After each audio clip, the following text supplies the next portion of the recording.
I always get asked the same question because sometimes folks get a scarcity mindset when it comes to money. Understandably, if you're running out of money by the 15th, 20th, 25th of every month, the question really comes down to how to create wealth even with a small salary. And let's talk about that.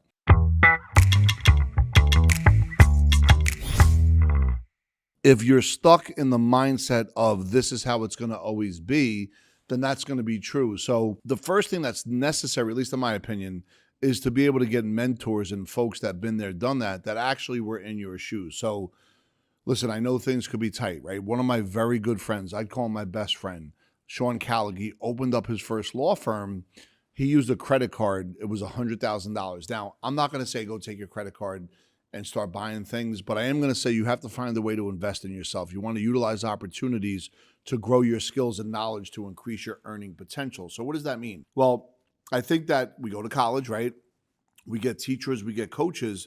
If you really understand the entrepreneurial side, so this would be a little bit more outside of what your salary is, it comes down to understanding, and I use this term often, how to turn decades into days, how to collapse time and stand on the shoulders of people that have been there, done that, which really comes down to understanding, okay, who could be a mentor that I could even find on YouTube? And if I don't have money, maybe for the first part of it, I find somebody that I really connect with and I religiously listen to what they're talking about and begin to implement some of those strategies. So in fact, when money does come in, you could then start using that money to now invest in the real estate between your ears. I love saying that because I believe ultimately, if you do that and it's congruent and it's tied to like what you really want to accomplish, you're going to find yourself in a position where things begin to open up in your favor, doors begin to open, and all of a sudden the universe seems to line people up for you to be able to help you achieve what you're looking to achieve. And by the way,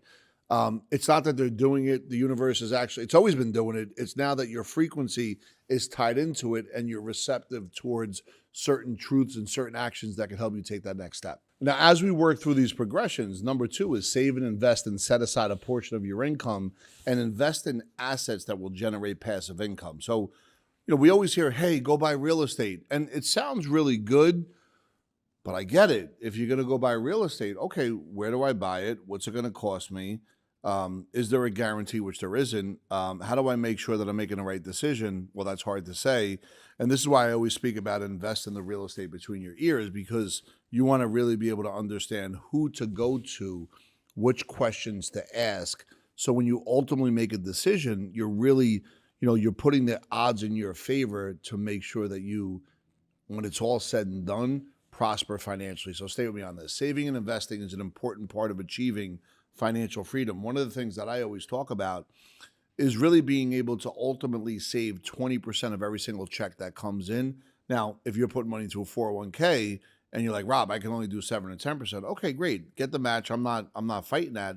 But as you climb the wall of financial salary increase, you want to make sure that you're not taking that money and having the undiscipline that you once had when you didn't have enough money. In other words, if you saved a certain amount and you were making 100 grand, now you're making 150, continue to stay with that ratio or that portion. Set aside a portion of your income that's going to invest in assets that can not only give you a write-off, right? So if you look at real estate, you get 4 different rates. You get a mortgage interest write-off. You get to depreciate it. I think if it's a commercial property, and I think that Airbnb, for example, and I believe if you own a certain percentage of it, you could really kind of do what they call the bonus depreciation because it is short term. And in that bonus depreciation, you have a down payment plus there's other money that you have to put into it, whether it's, renovation or repairs or whatever the case may be, that allows you to really, be able to, if it's $1 million property, your down payment is 200 grand, then you got to put 50,000 in there to get the furniture in order for the Airbnb. Well, that means that 250,000 is now a direct write-off against your income. That's a pretty powerful move if you could pull that one off, but it does take the right teachers, the right strategists, and the right coaches to be able to do that. You also want to be able to build a network of folks that can bring to you proper deals and proper strategies that sit and fit with your core values. If you're someone that doesn't want to buy real estate, well, it doesn't make sense to hear about real estate deals. But if you're somebody that really understands the power of email campaigns and wants to buy email lists or Facebook groups, well, that's a different conversation because you could be able to market to that. And if you could deploy capital in those situations while still earning a rate of return on that money, well, now you're making some powerful steps and good things are going to begin to happen. So as we move on, let's talk about number 3, and that's number 1, minimizing expenses. And within that space, what does that mean? Well, pay off debts, and you want to cut the unnecessary dinners. You want to cut the unnecessary nights out. And these are things that allow you to have more money in your pocket. But I also know how that feels. If someone says, Rob, you can't go out anymore, you ain't got enough money. Well, I may say, okay, let me get another job or let me work overtime. But if you're like, you know what, I could be disciplined enough to really be able to make sure that each and every dollar is accounted for, and I'm really understanding the importance of, do I really need to go out 10 times a month versus 5 or 6?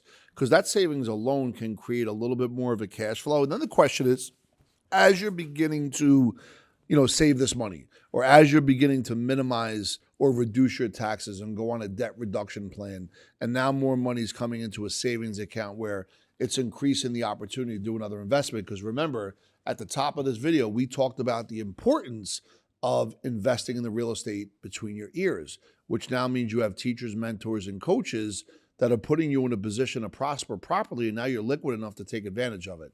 So I think that if you have the mindset of saving 20%, even past the match, and being able to reduce unnecessary expenses, there's probably a spiritual game in there that gives you a little bit more of an understanding of how things work, and it also creates patience. Patience and tolerance, if you add it into contribution and growth with no expectation except appreciation, what'll begin to happen is you'll accelerate faster than you've ever thought. All right, so now you're starting to save money. Your coaches put you in a different mindset. You're now coming to the place where you're no longer the hunter, but you're the hunted. People want to be with you. You have a network of people that are really liking who you are. And as a result of it, and as you begin to step into some more financial success, here's the key. You want to be able to survive it. How do you survive it? Well, you got to diversify within and amongst asset classes. If you ever read anything about Ray Dalio, what he talks about is how to be able to control the risk by having 18 different asset classes. I'm not going to name all 18 of them right now, but when it's all said and done, it's important to understand that, hey, real estate's an asset class, intellectual property could be an asset class, your business is an asset class, your social media channel, if it produces income, is an asset class, your investments inside the stock market are an asset class, gold and silver, Bitcoin, all these are asset classes. So if you could diversify within and amongst 18 different asset classes, it may take time to get there, but at least you want to focus on 7, 8, 9, and 10. And if you do that, what you're doing is you're spreading out the risk. And Dalio also said that at some point in any given asset class's lifespan, there's going to come a time where it goes down 50 to 75% at some point. So imagine if this was 2021 and all your money was in the S&P and you were 60 years old. Well, guess what? If you had $2 million in there, by the end of 2021, that was worth about $1.4 million, $1.3 million, $1.2 million. Challenge there is you're in those retirement years and now you've lost a lot of money, and to catch up with it, you could possibly be chasing rates of return, which means you're basically running east looking for a sunset. So that's why if you don't chase a rate of return, if you don't try and compound a product, but compound your overall wealth through a system of thinking that requires great patience, tolerance, contribution, and growth, well, guess what's going to happen? You're going to reduce risk. You're going to maximize opportunities. All the unnecessary fees are going to come out of whatever you're doing, and you're surrounding yourself with people that have been there, done that you could stand on their shoulders and really be able to take advantage of these opportunities. And oh, by the way, as you begin to create this financial success, and now you have proper LLCs, S Corps, and C Corps, let's not just have a traditional accountant that's going to look to get your write-offs. That is equivalent to basically a historian picking up the dead bodies on the battlefield. Let's connect with tax strategists that understand the difference of really not only putting money back in your pocket where it belongs, but how to maximize those opportunities to create generational wealth. Because remember, on average, every single business owner is overpaying their taxes by $40,000. Anyway, if you like what you heard today, please add some comments, like and follow and share. More importantly, though, if there's any videos you want to be able to do, tell us in the comments section. And last but not least, if you want one of the members here at Epic to sit down, take you through our success process, show you exactly how we go from A through Z and work through the Epic Financial Freedom app, go ahead and click the link below. Looking forward to hearing from you. It's no obligation. We're here to provide education and share any information you want us to share.